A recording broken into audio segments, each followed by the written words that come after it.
Hezbollah chief Naeem Qasim के सख्त इंतबाह के बाद खबर आ रही है कि आखिरकार इसराइल ने लेबनान के सरहदी इलाकों से अपनी फोर्स हटाना शुरू कर दिया है।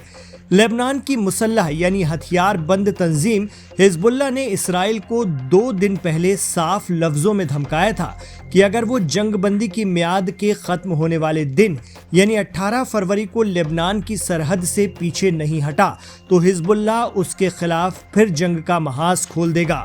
खबर आ रही कि हिजबुल्लाह चीफ नईम कासिम के सख्त इंतबाह के बाद इसराइली फोर्स ने साउथ लेबनान से अपनी वापसी पूरी कर ली है।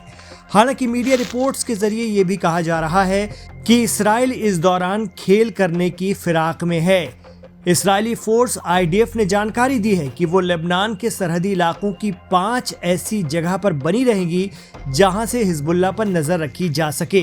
कहा जा रहा है कि इसराइली फोर्सेस को डर है कि अगर हिजबुल्लाह फिर सरहद पर आकर जम गया तो वो नॉर्थ इसराइल में अपने लोगों को बसा नहीं पाएंगे। दरअसल जब हिजबुल्लाह और इसराइल सीज फायर हुआ था तो साउथ लेबनान के लोग अपने उजड़े हुए इलाकों में वापस लौटने लगे थे और बहादुरी से हिजबुल्लाह का समर्थन किया था। लेकिन उसी से लगे नॉर्थ इसराइल के लोग आज भी तेल अवीव और दीगर शहरों में हैं और वो वापस नहीं लौट रहे हैं। इसकी वजह है जंग के दौरान हिजबुल्लाह ने नॉर्थ इसराइल में भारी तबाही मचाई थी। इसराइल के लोगों ने अब तक सिर्फ अपने देश की मारक क्षमता और दक्षता देखी थी, लेकिन पहली बार उन्हें हिजबुल्लाह की ताकत का एहसास हुआ। इसी डर से वो अपनी सरकार के जरिए लाख भरोसा देने के बावजूद वापसी के मूड में नहीं हैं।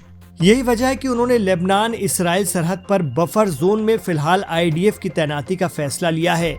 लेकिन बड़ा सवाल यह है कि क्या हिजबुल्लाह और उनकी फोर्स इसराइली सैनिकों को लेबनान के करीब किसी भी जगह पर रहने देंगे, क्योंकि हिजबुल्लाह इस शर्त पर जंगबंदी के लिए माना था कि इसराइल को साउथ लेबनान से पूरी तरह वापस जाना होगा।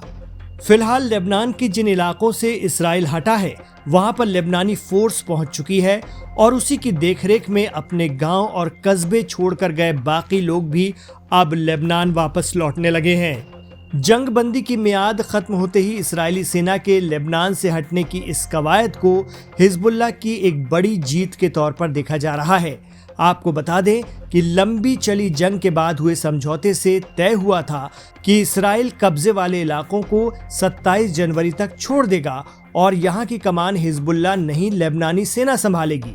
लेकिन इसराइल ने ऐसा नहीं किया। बाद में इस समय सीमा को बढ़ाकर 18 फरवरी कर दिया गया।